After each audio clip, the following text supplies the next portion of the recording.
Hello students, आज मैं आपको 1885 से 1905 तक के इंडियन नेशनल मूवमेंट के विषय में बताऊंगा। पर सबसे पहले मैं उन दो प्रश्नों का उत्तर दे दूं जो आपने मुझसे पूछा है। यदि मल्टीपल चॉइस क्वेश्चन के रूप में पूछा जाता है हु इज द फाउंडर और फादर ऑफ आईएनसी, तो आपका उत्तर A.O. ह्यूम होगा। पर यदि आप आईएनसी के संस्थापक के विषय में कोई डिस्क्रिप्टिव आंसर लिखते हैं तो आप उसी तरह से विश्लेषण कर सकते हैं जैसा मैंने पिछले वीडियो में किया है, और कह सकते हैं कि आईएनसी के संस्थापकों में A.O. ह्यूम के अतिरिक्त कई अन्य लोग जैसे विलियम वेडरबर्न, W.C. बैनर्जी, दादा भाई नौरोजी, सुरेंद्रनाथ बैनर्जी, बदरुद्दीन तैयब जी, M.G. रानाडे, दीन शाह वोचा, फिरोज शाह मेहता आदि की महत्वपूर्ण भूमिका थी। यहां यह उल्लेखनीय है कि आईएनसी नाम का सुझाव दादा भाई नौरोजी ने दिया था। A.O. ह्यूम ने इस संगठन को इंडियन नेशनल यूनियन के नाम से कंसीव किया था। दूसरा प्रश्न लाइटनिंग कंडक्टर या तड़ित चालक के विषय में है। बड़ी बड़ी बिल्डिंग्स पर लाइटनिंग कंडक्टर लगे होते हैं, आप जानते हैं, ताकि वर्षा ऋतु में लाइटनिंग या वज्रपात से जन धन का कोई नुकसान नहीं हो। ठीक इसी प्रकार भारतीय नेताओं ने आईएनसी में A.O. Hume, W. Wedderburn, John जार्जिनी आदि अंग्रेजों की उपस्थिति को एक लाइटनिंग कंडक्टर की तरह माना। इन भारतीय नेताओं की सोच थी कि आईएनसी में अंग्रेजों की उपस्थिति से उनके संगठन पर ब्रिटिश सरकार के वज्रपात का भय नहीं रहेगा, क्योंकि आईएनसी के विरुद्ध दमनात्मक कार्रवाई करने से पहले ब्रिटिश सरकार कई बार सोचेगी कि आईएनसी में उसके अपने अंग्रेज साथी भी सदस्य हैं। अब मैं आपको 1885 से 1905 तक के आईएनसी के महत्वपूर्ण अधिवेशनों की जानकारी दूंगा। आईएनसी का प्रथम अधिवेशन 1885 में बंबई में हुआ। इसकी अध्यक्षता व्योमेश या उमेश चंद्र बैनर्जी ने की। आईएनसी के संस्थापक A.O. ह्यूम आईएनसी के प्रथम महासचिव या जनरल सेक्रेटरी बने। पूर्व नियोजित कार्यक्रम के अनुसार यह अधिवेशन पूना में होना था, पर पूना में कॉलेरा फैलने की वजह से अधिवेशन स्थल पूना की जगह बॉम्बे कर दिया गया। बॉम्बे में यह अधिवेशन गोकुलदास तेजपाल संस्कृत पाठशाला में हुआ। इस अधिवेशन में कुल 72 प्रतिनिधि सम्मिलित हुए। आईएनसी का दूसरा वार्षिक अधिवेशन 1886 में कलकत्ता में हुआ। इसकी अध्यक्षता दादा भाई नौरोजी ने की। आईएनसी के इस अधिवेशन में इंडियन एसोसिएशन ऑफ कलकत्ता का आईएनसी में विलय हो गया। यह महत्वपूर्ण है। आईएनसी का तीसरा अधिवेशन 1887 में मद्रास में हुआ। इसकी अध्यक्षता बदरुद्दीन तैयब जी ने की। इस तरह बदरुद्दीन तैयब जी आईएनसी के प्रथम मुस्लिम अध्यक्ष बने। आईएनसी का चौथा अधिवेशन 1888 में इलाहाबाद में हुआ। इसकी अध्यक्षता जॉर्ज यूले ने की। वह आईएनसी के प्रथम आंग्ल भारतीय या कहें अंग्रेज अध्यक्ष थे। इलाहाबाद में आईएनसी का अधिवेशन लाउथर कैसल में हुआ। दरभंगा महाराज लक्ष्मेश्वर सिंह का इलाहाबाद स्थित यह आवास दरभंगा कैसल के नाम से भी जाना जाता था। इलाहाबाद में अधिवेशन स्थल को लेकर सैयद अहमद खां एवं बनारस के राजा शिव प्रसाद सिंह का आईएनसी से मतभेद हो गया और उन्होंने यूनाइटेड इंडियन पेट्रियोटिक एसोसिएशन नामक एक राजनीतिक संगठन स्थापित किया। आईएनसी का पांचवां अधिवेशन 1889 में बॉम्बे में हुआ। इसकी अध्यक्षता एक Scottish ICS officer William Wedderburn ने की। 1889 में ब्रिटेन में आईएनसी की एक ब्रिटिश कमेटी का गठन किया गया ताकि ब्रिटिश जनमत को भारत की समस्याओं से परिचित कराया जा सके। विलियम वेडरबर्न को इसका पहला अध्यक्ष एवं विलियम डिग्बी को इसका सचिव बनाया गया।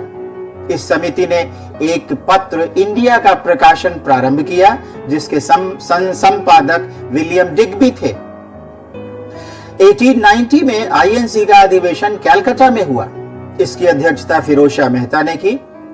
इस अधिवेशन की विशेषता यह थी कि इसे कादम्बिनी गांगुली नामक एक महिला ने संबोधित किया।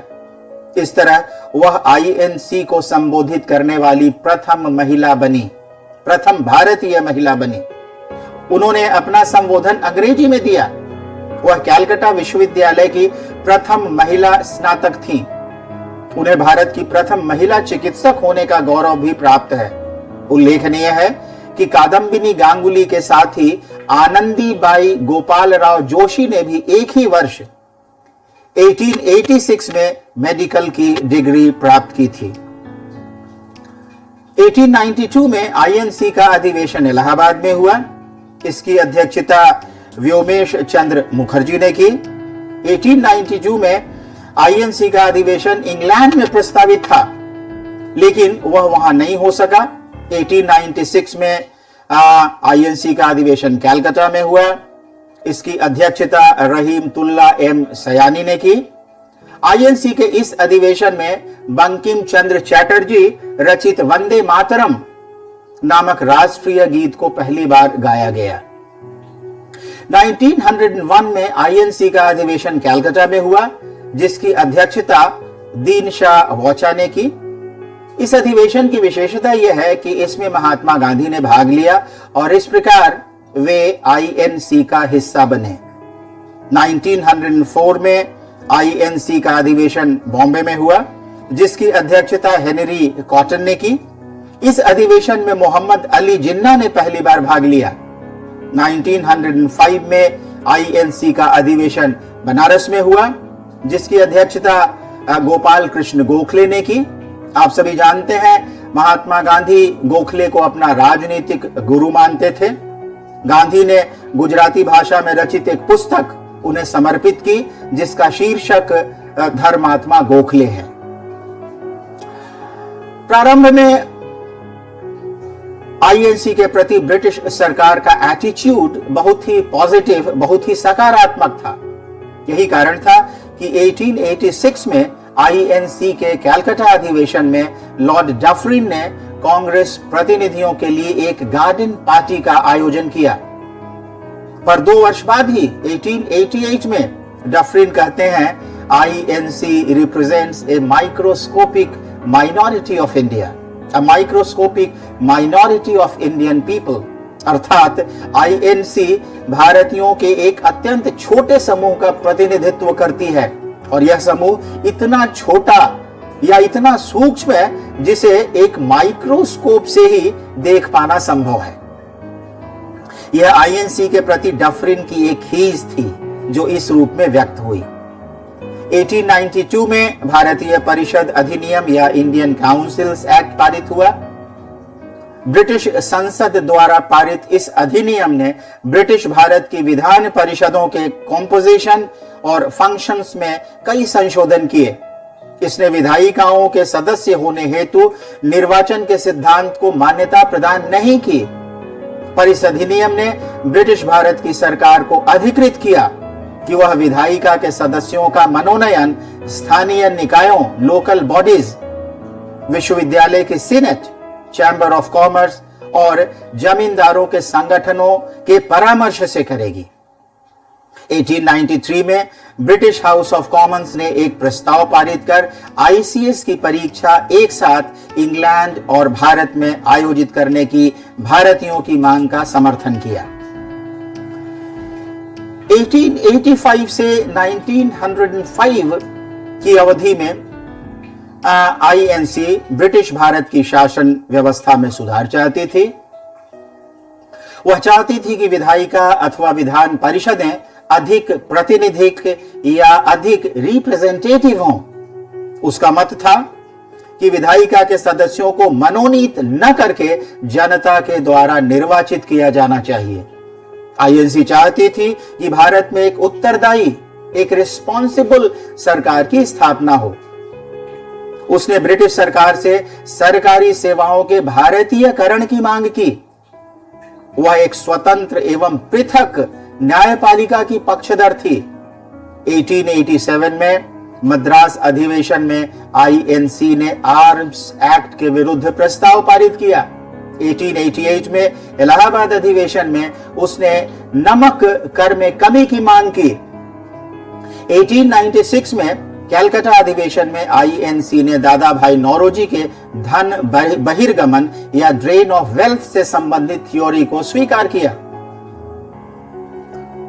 अपने इन उद्देश्यों की प्राप्ति हेतु आईएनसी ने जो तरीका या मेथड अपनाया वह अत्यंत मॉडरेट या कहें लिबरल था, अत्यंत नरम या उदार था। वे ब्रिटिश सरकार को अपनी मांगों या डिमांड्स का उल्लेख करते हुए प्रार्थना पत्र या पिटीशंस देते थे। वे पत्र पत्रिकाओं में लेख लिखते थे, अपने भाषणों द्वारा जनमत को प्रशिक्षित करते थे और उन्हें अपने पक्ष में करने का प्रयास करते थे। यही कारण है कि 1885 से 1905 तक की अवधि में आईएनसी के नेताओं को मॉडरेट या लिबरल, नरम या उदार कहा जाता है। कुछ इतिहासकारों ने उन्हें सुधारवादी या रिफॉर्मिस्ट भी कहा है, क्योंकि वे मूलतः ब्रिटिश सरकार की नीतियों एवं ब्रिटिश शासन व्यवस्था में सुधार चाहते थे।